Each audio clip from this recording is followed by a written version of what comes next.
irmãos. Estamos fechando, pela graça de Deus, o mês da família. Estudos bastante edificantes para a igreja. E uma coisa vale ser destacada. Por mais que talvez alguém pense assim, mas isso tudo que foi dito eu já sei. Isso de novo, todo ano. Mas a cada estudo, nós aprendemos coisas novas. Mesmo que seja o mesmo texto. Mesmo que seja um texto decorado. Mas o Espírito Santo de Deus, ele nos traz novidade. A cada vez que nós abrimos a palavra dele, ele nos ensina algo diferente. Ele nos dá uma visão diferente. E hoje, como tema, nós demos uma invertida na escala, mas nós pegamos Efésios capítulo 2, a partir do versículo 11, a pergunta lá no título da lição: Deus tem família? Efésios capítulo 2, a partir do versículo 11. Eu vou ler aqui na Nova Tradução Linguagem de hoje, mas os irmãos podem acompanhar aí a versão tradicional. Efésios 2, a partir do versículo 11. Lembrem que vocês, os não-judeus, eram chamados de incircuncidados pelos judeus, que chamam a si mesmos de circuncidados, por praticar a circuncisão. Lembrem do que vocês eram no passado. Naquele tempo vocês estavam separados de Cristo, eram estrangeiros e não pertenciam ao povo escolhido de Deus. Não tinham parte nas alianças que eram baseadas nas promessas de Deus para seu povo. E neste mundo viviam sem esperança e sem Deus. Mas agora, unidos com Cristo Jesus, vocês que estavam longe de Deus, foram trazidos para perto dele pela morte de Cristo na cruz. Verso 14: Pois foi Cristo quem nos trouxe a paz, tornando os judeus e os não-judeus um só povo. Por meio do sacrifício do seu corpo, ele derrubou o muro de inimizade que separava os judeus dos não-judeus. Ele acabou com a lei juntamente com os seus mandamentos e regulamentos. E dos dois povos formou um só povo, novo e unido com ele. Foi assim que ele trouxe a paz. Pela morte na cruz, Cristo destruiu a inimizade que havia entre os dois povos. Por meio da cruz, ele uniu em um só corpo e os levou de volta para Deus. Amém. Até o versículo 16. Texto conhecido por todos nós, sabemos o significado quando Paulo escreve aqui em relação à posição dos cristãos, salvos pela graça, unidos em um corpo. E a pergunta: Deus tem família? Essa pergunta parece que até soa estranho, né? Quando nós perguntamos: Deus tem família? Nós vimos lá no início do mês, no primeiro vídeo, que Deus, ele já vive em comunidade. Ele já vivia em comunidade. Antes de se criar o tempo, dele mesmo criar o tempo. Porque Deus é atemporal. Ele vivia já as três pessoas, né, da Santíssima Trindade. Deus Pai, Deus Filho e Deus Espírito Santo. Então agora ele resolve dar uma pausa na sua eternidade perfeita, vamos dizer assim, e criou-se o tempo a partir da criação do mundo, quando começou-se a contar os dias. Então inicia-se a contagem do tempo. A humanidade foi inserida na eternidade.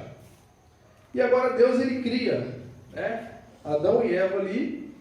E é interessante que quando nós analisamos a criação, o propósito de Deus para a sua criatura, ele tinha Adão e Eva como filhos.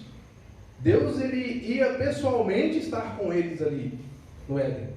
Deus, ele tinha prazer em estar junto. Não sabemos, quando nós lemos a história, parece que tudo aconteceu muito rápido, A criação, aquele curto período ali, logo a queda. Não. Existiu um tempo ali, teve um tempo de convivência de Deus com o homem. Não sabemos, não podemos aqui dizer ao certo, mas existiu um tempo de convivência do Pai, Deus Pai, Criador, com Adão e Eva ainda perfeitos, ainda puros, como filhos de Deus. Mas esse primeiro homem, esse primeiro casal, essa primeira família fracassa. Eles caem em pecado. O teu irmão Barnabé citou hoje pela manhã, Deus podia ter acabado com tudo ali mesmo. Não. Já que não deu certo, vamos desfazer, acabar com tudo e vamos tentar de novo. Não. Deus não queria uma adoração mecânica, algo forçado. Ele criou um ser capaz de escolher. E esse ser escolheu o pecado, escolheu o mal. Só que quando nós vamos entrando no nosso texto aqui e entendemos a morte de Cristo na cruz, nós já vemos a graça de Deus se mostrando lá atrás. E tudo isso que Cristo veio trazer já estava nos planos de Deus lá no início. Se Deus não tivesse já traçado a morte de Cristo para trazer esse homem de volta para Ele antes, Ele poderia sim, Ele tinha sim acabado com tudo lá. Mas Ele deixou o homem fazer as suas escolhas.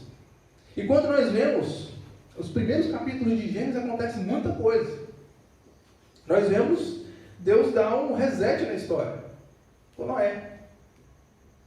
Deus, Ele observa a humanidade e vê que tudo era mal. E Noé também não era perfeito.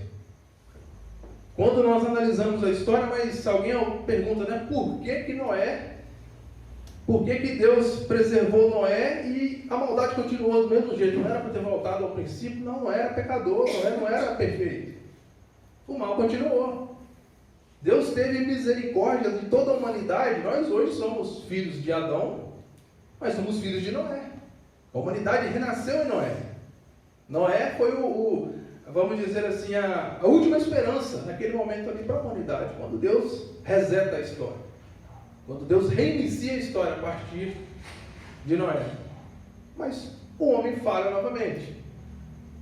E nós vemos que Deus escolhe alguém, Jacó, e muda inclusive o seu nome. A história é muito longa, todos os irmãos conhecem a história fantástica dos patriarcas. E ele muda o nome de Jacó para Israel e propõe para ele ali uma grande posteridade, para que de Abraão, Isaac e Jacó, daquela linhagem, viesse a se formar o seu povo, a se formar, vamos dizer assim, a família de Deus. Deus escolheu um povo.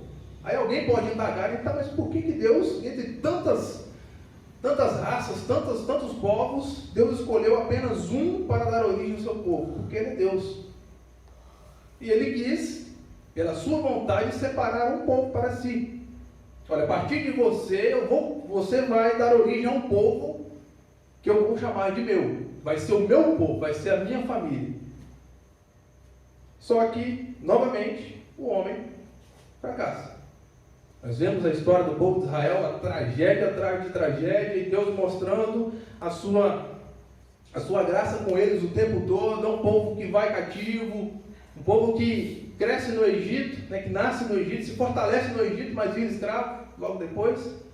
E aí esse povo é resgatado com mão forte de lá, e mesmo fora do Egito, uma caminhada que duraria algumas horas, eles demoram 40 anos, por causa do pecado, por causa da teimosia. E tudo que o povo de Israel passou, Deus tratando com a sua família. Deus tratando com o seu povo. É interessante que nós estudamos isso também, a respeito de o culto a Deus, né, que foi instituído pelo próprio Deus ali na saída do povo do Egito. E quando nós analisamos toda aquela ritualística, tudo aquilo ainda era incompleto, ainda era imperfeito, né? Foi muito ventilado isso aqui. Aquele sacrifício era limitado. Não era ainda o ápice, não era ainda o auge que Deus queria que o seu povo atingisse. Até porque, quando chega lá em Malaquias, o povo até cumpria, mas já estava fazendo de qualquer maneira, não estava muito afim de entender o que estava fazendo. E Malaquias vem com uma repreensão severa de Deus para o povo. Estava sendo cumprido, mas era uma família desleixada, uma família que não tinha apreço pelo pai, que fazia de qualquer maneira, cumpria.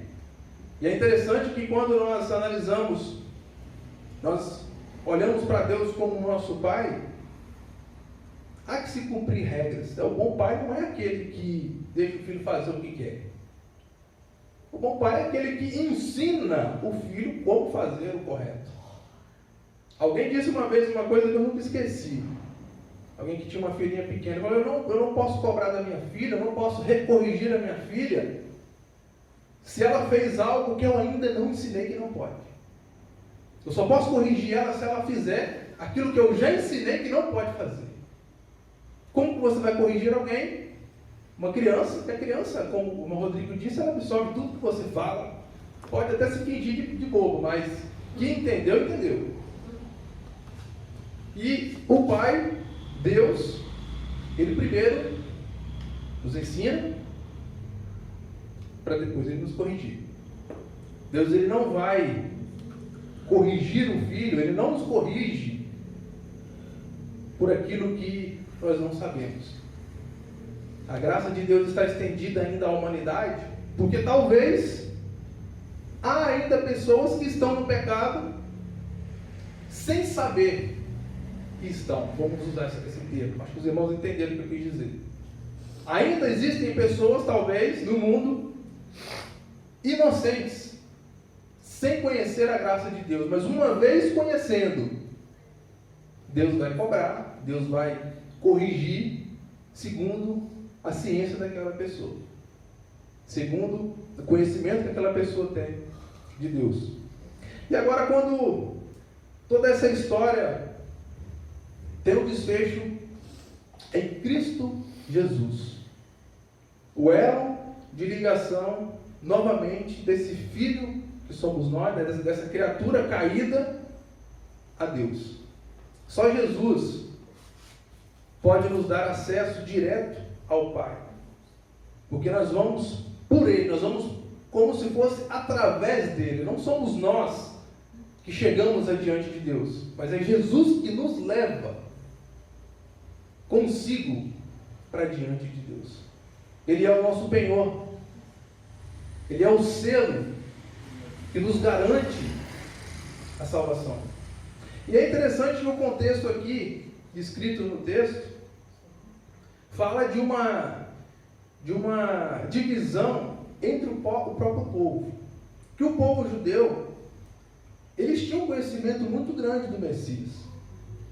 Tudo aquilo que foi ensinado pelas gerações anteriores chegou a essa geração aqui.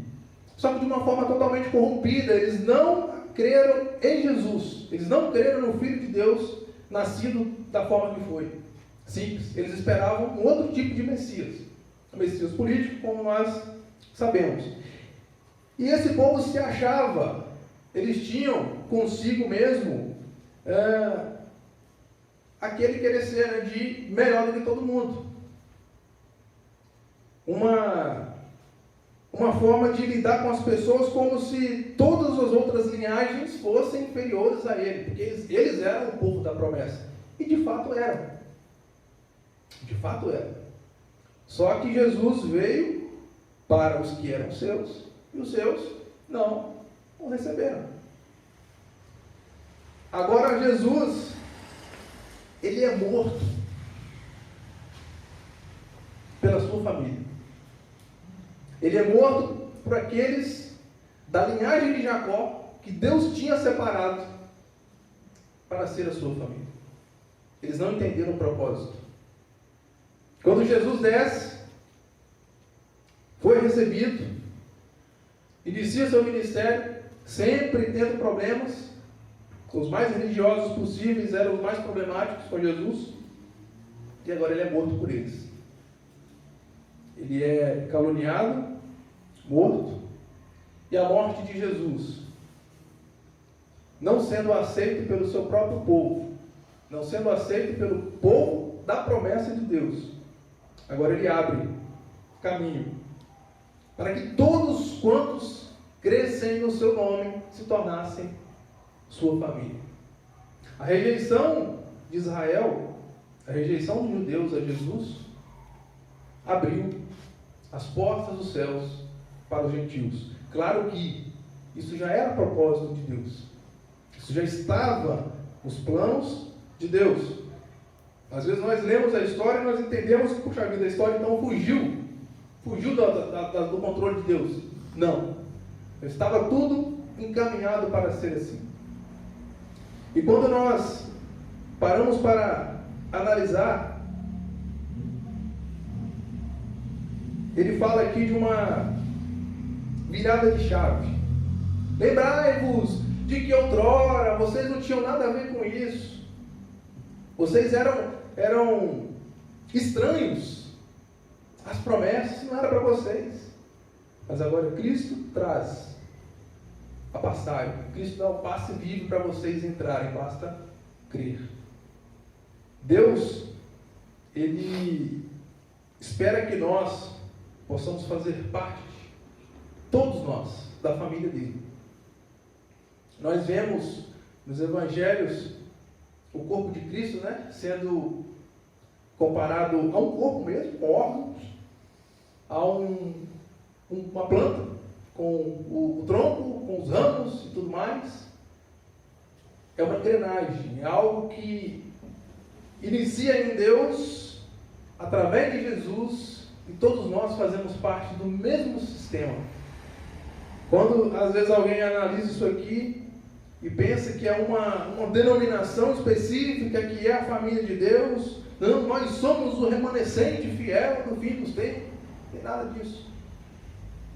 Deus, Ele nos quer como filhos, como co-herdeiros, por Jesus. Jesus é o Filho, e Ele nos dá uma herança juntamente com Ele. Através de outra pessoa não tem filiação, é Jesus Cristo que é o elo de ligação do homem novamente a Deus.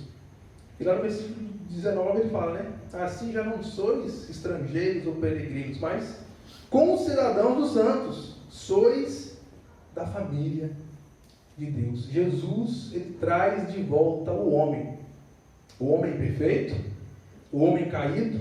Nós nunca mais aqui na terra seremos como Adão foi. O homem, tirando Jesus, o homem e a mulher perfeitos que existiram aqui foi Adão e Eva, durante um pequeno período. Jesus já é outra história, é o homem Deus. Nós não seremos mais como Adão foi. Só que, através de Jesus, Deus nos enxerga purificados. Deus nos enxerga justificados através de Jesus. Se nós formos a Deus por outro nome, se nós formos buscar a Deus do nosso próprio mérito, não há como alcançá-lo. Mas Jesus, ele é o elo. Nós somos da família de Deus. É interessante também, um dos exemplos aí que ele dá como a formação da família de Deus é o edifício. Versículo 20, edificado sobre o fundamento dos apóstolos e profetas, sendo ele mesmo Cristo Jesus a pedra angular, no qual todo o edifício bem ajustado cresce, para santuário dedicado ao Senhor. A família de Deus, ela tem um propósito. Quando nós estudamos sobre a família desde o início, a família não é apenas uma aglomeração de pessoas sem destino, sem rumo e sem sentido. Às vezes o mundo pensa assim, nós criamos filhos para o mundo. Quantas pessoas falam isso, Não, nós criamos filhos para o mundo mesmo, cresce e vai embora. Que pensamento é esse? Criamos filhos para perdição? Negativo. A família tem um propósito, deve ter um direcionamento e deve crescer ajustada. Assim como o corpo de Cristo. E quando nós pensamos em igreja, a igreja é formada por quê? Por famílias. Então, quando nós temos uma família, um seio familiar ajustado, a igreja se ajusta. O irmão Rodrigo citou muito bem pela manhã, a única chance que a sociedade tem de melhorar é se as famílias melhorarem. Às vezes nós queremos acabar com a guerra lá da Ucrânia, mas nós temos uma guerra dentro de casa. E aí? Às vezes nós queremos dar palpite para a paz mundial, mas não tem paz em casa. Inicia-se no seio familiar. O edifício bem ajustado. Problema vai ter? Claro que vai ter. Como ele traz aqui o exemplo do edifício bem ajustado, numa construção, existem os problemas, existem as dificuldades, os desafios. Mas quando é feito com calma, com tranquilidade, planejamento, o edifício cresce, eficiente, seguro, da forma que deve ser. Que nós possamos, cada dia, termos essa consciência que nós somos família de Deus. E como filhos, nós devemos a Ele obediência. Mas não uma obediência cega. Quando nós falamos do culto racional, não é só com a emoção que eu cultuo a Deus. Muitas pessoas acham isso, né? Eu só cultuo a Deus quando eu estou sentindo vontade de chorar. É muito pelo contrário. É a minha razão que tem que cultuar. Eu cultuo com a minha razão, com o meu querer fazer. Se isso me levar à emoção, vai ser apenas um resultado da razão. Mas eu tenho que ter vontade, eu tenho que ser algo racional, algo que eu quero, algo pensado. Não pode ser algo simplesmente da emoção. Assim, é tudo que nós fazemos dentro da família. E lembrando que nós somos representantes de Deus no mundo. É muito triste quando alguém lá de fora usa uma família da igreja ou as famílias da igreja como um mau exemplo. É muito triste. Como que fica a nossa pregação? Como que fica o nosso testemunho? Quando nós, como maridos ou como filhos, somos usados como um mau exemplo. Como um exemplo a não ser seguido, sendo nós da igreja. E agora? Isso é algo que nós precisamos refletir. É muito mais difícil do que falar. Falar é muito fácil, entender é fácil. Nós precisamos viver. Às vezes nós deixamos a vida nos levar, vida leva eu. Às vezes simplesmente desistimos, igual hoje pela manhã, falando sobre em relação à criação de filhos, né? Agora está tem uma prima, a irmã do Estênio, teve filhinho agora. Muda totalmente o ambiente. É uma nova vida. É algo sensível que está na mão de alguém. É um novo membro da família, mas 100% inocente. Está à mercê de qualquer coisa. É uma responsabilidade que às vezes cai no colo de alguém que não dá conta nem de si mesmo. Então, não é simplesmente ter filhos, mas formar o filho. Não só na educação secular, mas dentro de casa. É uma responsabilidade tremenda. É mais fácil de existir. Honestamente, quando você olha tudo, o Rodrigo citou um ponto interessante. Já houveram eras piores. Sim. Mas virão eras piores também. Resta-nos estarmos prontos para essa missão, que é uma missão. Deus, como Pai, Ele tem muito trabalho conosco. Tem muito trabalho. Filhos desobedientes. Filhos que conhecem, mas não querem. São rebeldes. O problema maior é exatamente esse. Não é o não conhecer, mas é o conhecer e não obedecer. Esse que é o problema, é o filho teimoso. Sabe, conhece, sabe que vai apanhar depois, tem certeza de que não vai ficar bom o negócio, mas teima a si mesmo. Esses somos nós. E aí nós fazemos a mesma comparação com os filhos, com nossos filhos. Mas que nós, irmãos, possamos termos aprendido nesse mês a respeito da família e que nós, cada um de nós, possamos fazer parte da família de Deus. Sermos filhos obedientes. Se há falta de entendimento, se nós não sabemos aquilo que o nosso Pai quer, Nós precisamos buscar. Não é inventar, não é entender da nossa maneira, é buscar. Porque o filho, quando ele de fato quer obedecer, e isso nós podemos dar alguns exemplos, ele fica em volta do pai o tempo todo querendo aprender, olhando. O filho curioso é um negócio incrível. Ele fica ali de roda e não fala nada, não atrapalha, mas ele fica só observando. Nós precisamos ser assim com Deus. Buscarmos mais, ficarmos mais, vamos dizer assim, né? No pé dele. Irmos atrás, entendermos, analisarmos, poxa vida, mas como? Olha só a criação, como que foi feito, olha o poder desse Deus. Não, nós já conhecemos bastante, nos limitamos a entender só aquilo que nós já sabemos. Não, nós possamos conhecê-lo mais. E o conhecimento nos leva a uma melhor obediência, a um melhor serviço. Que nós possamos sermos, cada dia, filhos melhores desse Pai. E esse Pai, irmãos, ele é muito melhor do que qualquer pai que já houve. Que ele nos dá tudo.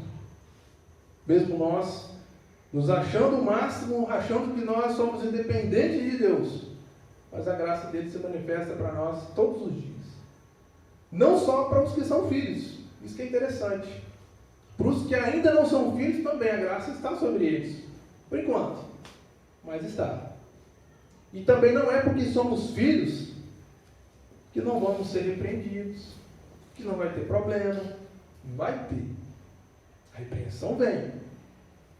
Mas a nossa esperança não está aqui. A nossa esperança é estarmos um dia na presença real desse Deus, o nosso Pai. Amém. Amém.